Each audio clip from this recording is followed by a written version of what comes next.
Welcome back to the Gary Sutton Show on WSBA. Every one of these candidates right now is starting to roll out their various plans. Some a little bit more specific than others. Some seem kind of simple. Other ones seem a little bit more, in-depth, I guess is what I'm looking for. And there are a lot of people who are analyzing those. Wayne Winegarden is one of those. Wayne is a Pacific Research Institute senior fellow, and he wrote an analysis of the Bush pro-growth tax reform, and he says, mimicked by Donald Trump, is an important step forward in USA Today. Tax cuts will revitalize growth.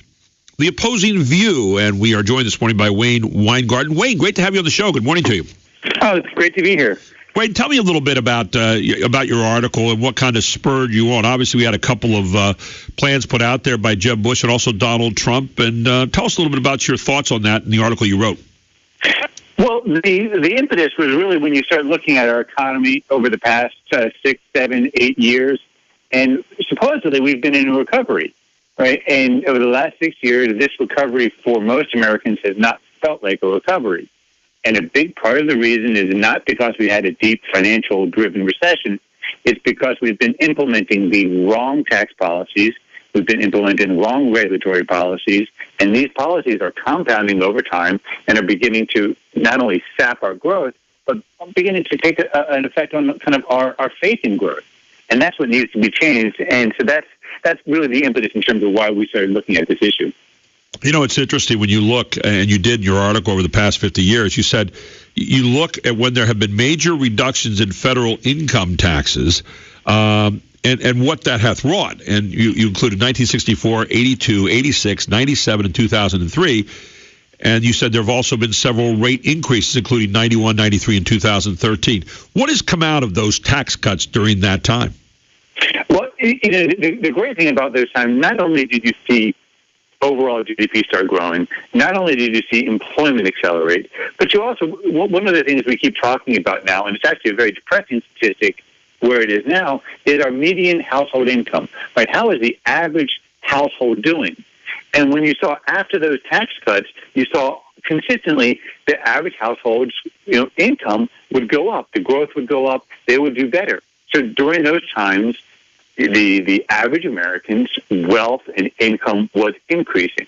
And after the tax cuts, it went the other way. Now, we've seen really 10, 15 years of stagnation in that income for the average family, but that's when the break point is really around 2000, and you see that's when the size of government relative to the economy started growing faster than it should.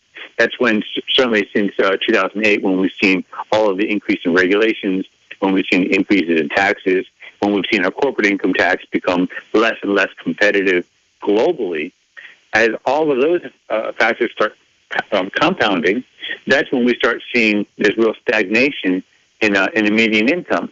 So this story that the tax cuts have led to the stagnation in income has got it exactly backwards. Income was growing when we had the right types of tax policies and the right type of regulatory policies in place. And we've had this problem for the exact opposite reason. You know, it's interesting to me, and I studied some economics during part of my study for social studies when I was in college. And one of the things I've always thought is the more money that the consumer has in hand, the more authentic the economy will be, and the better off we will be in the long run. And we're going to collect more taxes probably in the process.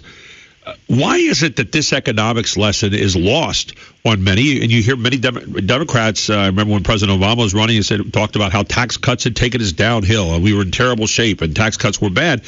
And yet at the same time, it seems to me that tax cuts, in other words, giving more money back to the people and allowing them to keep more of their money, how can that possibly be bad for our economy? Well, I would disagree with that. But when you have this is the theory. Let me just kind of go through the theory, and so you can see the you're going to get into some of the Keynesian economics, right? That's exactly what it gets into. And obviously, all income, before the government can actually have the income, that income needs to be produced. And the most productive way where that's produced is in the private sector. Now, what the Keynesian theory is basically espousing when someone's saying we can't cut taxes, that's going to reduce growth, what they're saying is that when the government comes in, they're going to levy a tax or they're going to borrow it. The other way, they're going to take it out of the private sector. And there's those transaction costs of removing it from the private sector. They're then going to spend it. And when the government spends it, it's going to be so valuable that it's going to outweigh not just the spending of kind of the benefits the private sector would have, but also all of those costs that they needed to do to remove it. So they're saying that government is so much more productive and their spending is so much better for the economy that we can remove it from the private sector, pay the cost of removing it, and get greater growth. And yet we look at how government has spent our money. We look at the redundancies and the waste. We look at the overpriced stuff that government deals with. We look at the bureaucracy that has become so cumbersome as to be almost unwieldy. And we say, okay, since that hasn't worked, i.e., Keynesian economics has a real bad flaw to it, doesn't it? Oh, absolutely. And I think that's the message that we need to start not just getting out there, but consistently test and illustrate that.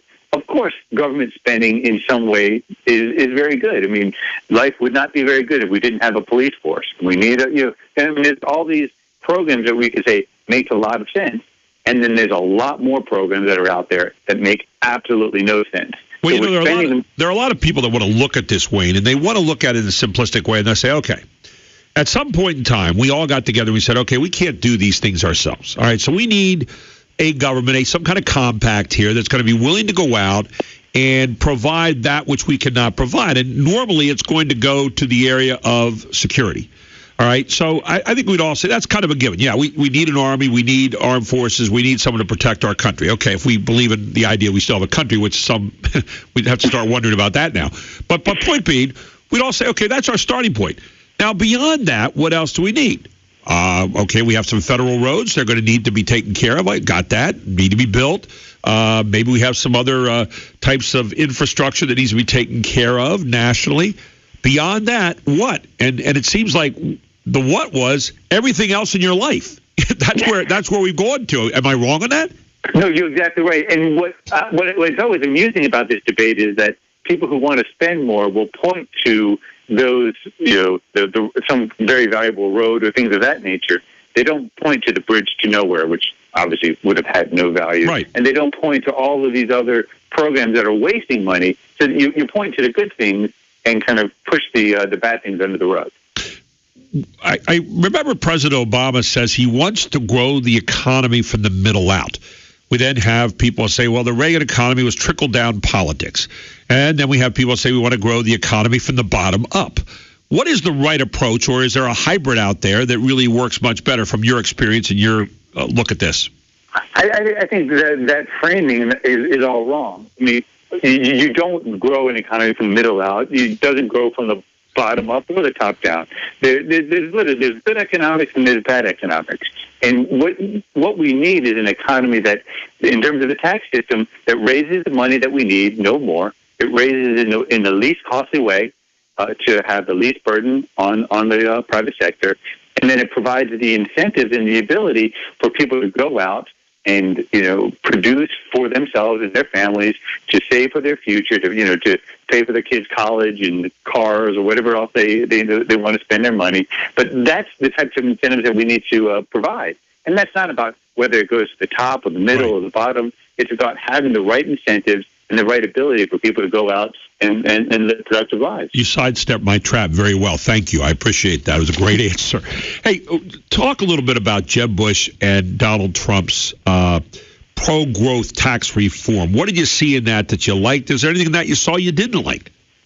Well, first off, there's two parts to it, right? We have the corporate income tax and we have the personal income tax. Bringing down the corporate income tax rate is incredibly important. We have the highest corporate income tax rate, we especially include federal and state, globally. We're also the only country that not only taxes our corporations when they operate within the U.S., but if you're a U.S. company and you're selling goods in Europe, we also want to tax those transactions as well, and the income that the company would earn on those transactions. That is unique amongst all the globalized countries, and that really needs to be stopped. Exactly. I'm sorry, go ahead. No, go ahead. Okay, and that's one of the most important things the reforms do, is it brings down the corporate income tax rate, makes it more competitive, and it addresses the what they call global taxation versus territorial taxation. One of the things that's really interesting about this is you have people who have not brought this down, who have been in power now for a while, and you go, okay, don't we want to make our country a destination for business? And the answer would probably be yes. Okay, well, we got a 39.5% corporate income tax rate, and it's like the highest in the world. So if you have lower rates out there, why wouldn't you go there? Which is exactly what we've seen with companies going overseas and south and everywhere else. And you say to yourself, are we stupid? I mean, why wouldn't we want people to come back? I thought Donald Trump did say something very well. He said, listen, you're going to have a repatriation percentage of like 10% to come back here. You'll want to come back here and do business under the plan that I have because, no one's going to pay more than, 15%, I guess, on any size business. This will be the place you want to come and make the marketplace. I mean, he does make some sense with that, doesn't he? And you talk about the kind of disincentive to bring money home. The estimates right now, the U.S. global corporations are holding about $2 trillion overseas. Because if you sell a product in the UK and you make money off of it, but you don't bring it back to the U.S., then we don't slap our taxes on it. Right. So you provide that incentive I'm going to keep the money in the UK. I'll invest it there, but I'll keep it overseas. The estimate right now is that there's $2 trillion sitting overseas by companies. Maybe they don't want to bring back all of it, but I'm sure there's a large share of it that they'd want to bring back. It's just we're penalizing them for doing that. And so you got to wonder what type of policy penalizes our own companies from investing in the U.S. as opposed to investing globally. Well, and then what you get is these politicians coming out. You get the President Obamas and others who then say, well, we ought to penalize those people who are going overseas. We ought to penalize those people, for being smart? For going out and figuring out what the lay of the economic land was? And you say, you come back home, or you got to be patriotic to this company, come back here and do business back here. And you're going, wait a second. Patriotism has nothing to do with it. It's business. We're supposed to come back here and do business in spite of the high tax rate? Are you out of your minds? I mean, here's an example of people don't understand how economics operates. Right. And it's even worse than that. So imagine you took President Obama's advice. So imagine right now we had two companies, one that was on the U.S. side of the U.S.-Canadian border and one on the Canadian side. And so they have that, they do the same product with the same quality. They have the same cost structure because they're the same geologically in the same basic place. But the difference is one's a U.S. company and one's a Canadian company. Well, the U.S. company is going to earn a lot less after-tax income, even if they had the same before-tax income, because our tax rates are so high. And so all of a sudden, the Canadian company, now they can pay their workers more, they can invest in more capital, they can give their shareholders a better return. So all of a sudden, they start to get an advantage. And all of a sudden, now their prices are a bit cheaper, their quality is a bit better, they pay their workers a little bit more. And before you know it, it's not just a matter of the U.S. company kind of staying in the U.S., it's a matter of that company staying in business because the tax disadvantages are just too great. I watch this, and then the other part of it is the president and others of his ilk will say, you guys are making too much profit anyway. You're making too much money. You ought to come back here and give some of this back. Let us redistribute some of this from you to other people. That's what you do. Cut down those nasty profits and making you so evil. I mean, there is an attack on capitalism, too, to some degree. Is there not? That's one of the reasons you look at a guy like Bernie Sanders. Socialism is being preached out there, and people are flocking out to hear him. It's getting a little bit of a revival, which is terrifying, but it is true. And this goes back to what we were saying earlier about the median income, how a family's doing. And the facts are, when the economy is more robust, when profits are growing, incomes for people are growing. And in terms of economics, it makes sense because go back to that basic economics 101 class. You have workers and you have machines, and they're not. They're complementary. You can't run a machine without a worker. So as the firms become more profitable, right, they're going to need to actually start paying their workers more in order to kind of stay in business and to reap that greater profitability. So it's a complementary issue, not a competitive issue in that sense. One of the things I saw in Donald Trump's tax proposal was taking from 7 tax brackets down to 4. When we come back, I want you to comment on that. We're talking again to Wayne Winegarden. He wrote this great piece, Tax Cuts Will Revitalize Growth, Opposing View, for USA Today back on September 29th. And he's with us here on the Gary Sutton Show this morning. We take a further look at those taxes in general and the structure and how they should operate. Here with Wayne when he comes back on the Gary Sutton Show. It's News Radio 910 WSBA. Welcome back to the Gary Sutton Show. Wayne Winegarden is with us this morning. He has written a great piece in USA Today back on September 29th, which is entitled Tax Cuts Will Revitalize Growth, Opposing View. He's with the Pacific Research Institute. He's a senior fellow there, and he's back with us here on the Gary Sutton Show. So as you look at the 4 tax brackets that Trump put out there, out of the 7, were they too simple?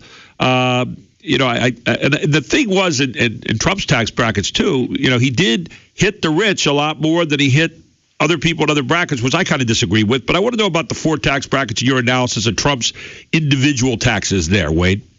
No, it makes a lot of sense. You're bringing down the rates and you're simplifying the structure.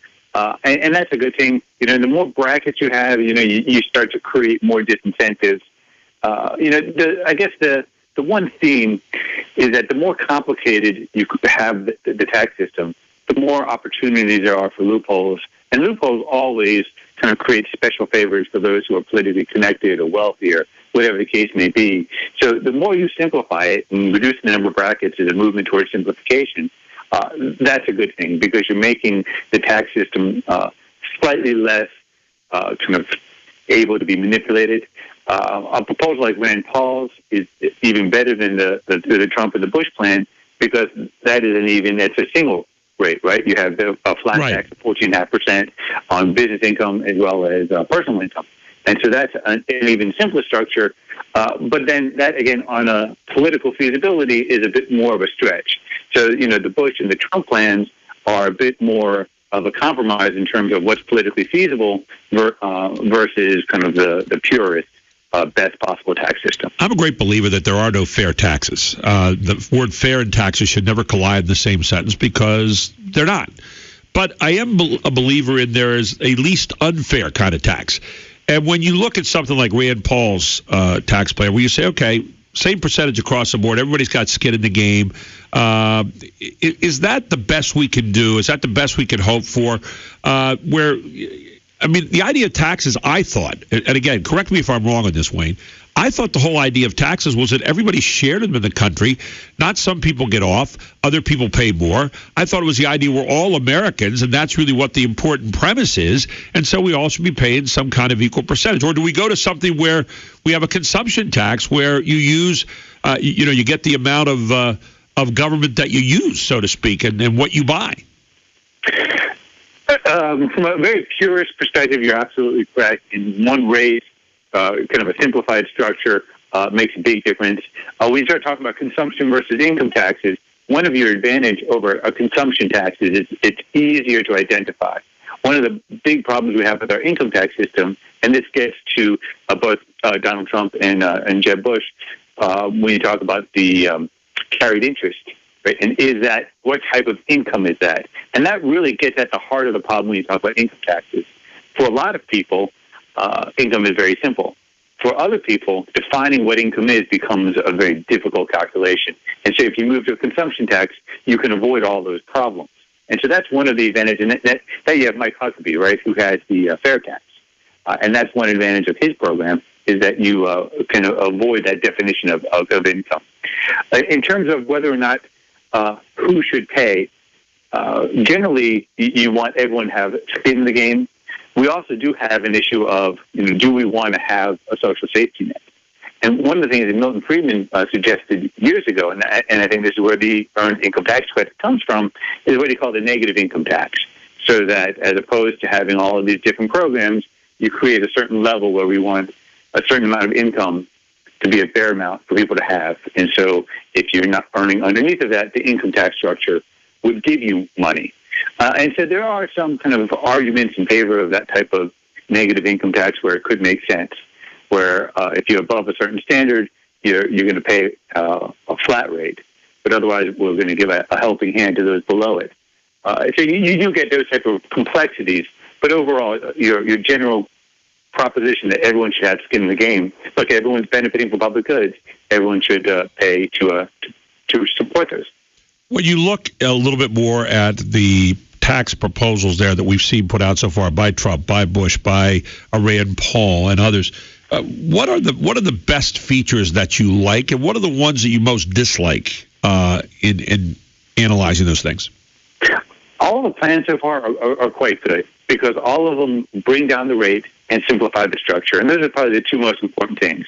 How do we simplify the structure? How do we bring down the rates? Because those are the two main factors that are kind of putting a drag on the economy. The other then question becomes how much revenue, and compared to kind of where revenues are growing, how much revenue are we going to kind of pull back? One of the criticisms that people have of the Trump plan compared to the Bush plan is that there'll be less revenue under his plan versus Bush's. It's amazing. As I was reading through your article, and it said, you put something in there, you said, just as important, greater budget discipline in Washington is growth enhancing. Economic growth is harmed when government spending is wasteful and excessive, and there are many reform opportunities. Simply because past attempts to control spending have failed does not mean future attempts cannot succeed. I'm reading an article by Terrence Jeffries this morning in CNS News. It says the federal government made an estimated $124.7 billion with a B dollars in improper payments in fiscal 2014. Has made almost $1 trillion in improper payments over the past 12 years. They reported improper payments estimates totaling $124.7 billion. Significant increase, almost $19 billion from the prior year's estimate of $105.8 billion. We're putting that kind of money out in improper payments. You want to talk about waste? There it is. That's right. And that gets to where the opportunity is. Go back to what we were saying about Keynesian economics. To a Keynesian economist, well, you know what? That's still being spent in the economy, so it's not being wasted. Whereas it makes absolutely no sense. How is that enhancing our ability to create more goods and services when you just basically take $1 trillion and bury it in the sand? It's unbelievable. I mean, it's almost like the old theory of going out and breaking the window, and then you could employ the glassmaker to come and fix it up. And I don't get all that. A great article, Wade. Thank you so much for taking the time to talk about it this morning, and I look forward to talking to you again very soon. Good talking about the tax plans here. We'll keep our eye on the other plans that come out here very soon from the other candidates as well. Oh, absolutely. Thanks for having me. Thank you. Winegarden with us here on the Gary Sutton Show on WSBA.